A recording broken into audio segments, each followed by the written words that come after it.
Your Halifax Thunderbirds take on the Buffalo Bandits this Saturday at Scotiabank Centre. And while there's always so much excitement for the fans and the players, this Saturday's game will be extra exciting and special for Maki Jenner, who is a member of the Thunderbirds organization. Maki, so nice to have you here today. Thank you for having me. I'm excited. This is so exciting for you, so special. You're going to make history as the first female to do play-by-play in the National Lacrosse League. What goes through your mind when you think about this moment? Yeah, it's pretty crazy, and I feel like I've talked this through to myself a lot, and I feel like I'm almost selling it short by saying that it's a dream come true, just because I think growing up I never even thought that it was a dream that I could have.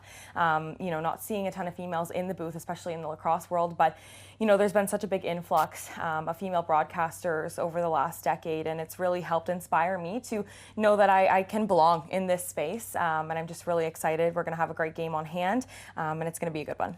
And you're no stranger to broadcasting. You've done some color commentary before. Tell me a bit about the other tournaments and stuff that you've done some broadcasting on. Yeah, I think the biggest one recently was the World Lacrosse Box Championships in 2024 in Utica, New York.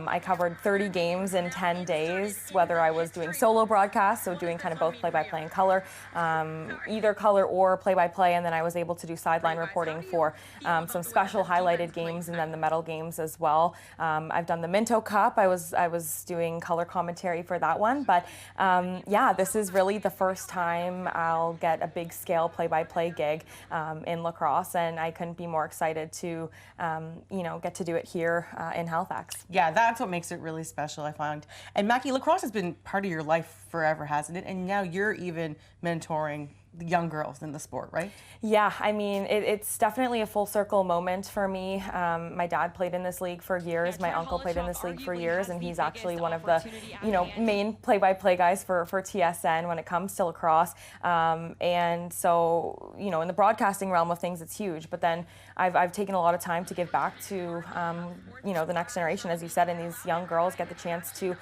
see what I've done in my career, but then also get to see that they can, dream it, they can do it, they can make anything possible that they want to. And so it's special to me to have them in the crowd and seeing what I'm doing and supporting me, because I want to give that back to them and support them as much as I can. That's so sweet and so nice to hear. I'm so happy for you. Thank you. I know everyone's cheering you on, all the Thunderbirds fans. Let's talk briefly about Saturday's game. The Thunderbirds facing the Bandits. What are your expectations going into these games? Because they're pretty even right now in the standings. They are, yeah. I don't think anyone expected them to be both at 3 and 5 towards the bottom of the standings. So obviously the next few games are really important in terms of, eyeing the playoffs. They've already played once this season, and it was a barn burner in Buffalo. Clark Peterson for the Thunderbirds had an overtime winning goal. So, we're already 1-0 against them this season, but obviously with both teams needing wins, this will be a big one. So we're bound for excitement, big hits, bigger goals. That's kind of the vibe that we're getting into on Saturday. I love it. And it's also Valentine's Day Saturday. So not only is it going to be hopefully a great game for the Thunderbirds, but also for the Lovebirds. That's right. There's absolutely nothing more romantic than taking your loved one to a Thunderbirds game on Saturday. Obviously tickets are scarce, but still available. But yeah, we've got lots of decor going on, some music pregame. We're hoping to bring all the romantic vibes for everyone. Nothing says, who says lacrosse can't be romantic, exactly. Right? Congratulations, Maki. Thank you. This is such a wonderful accomplishment for you. I'm so happy for you. We're all cheering you on. Thank you so much. I appreciate it. Thanks.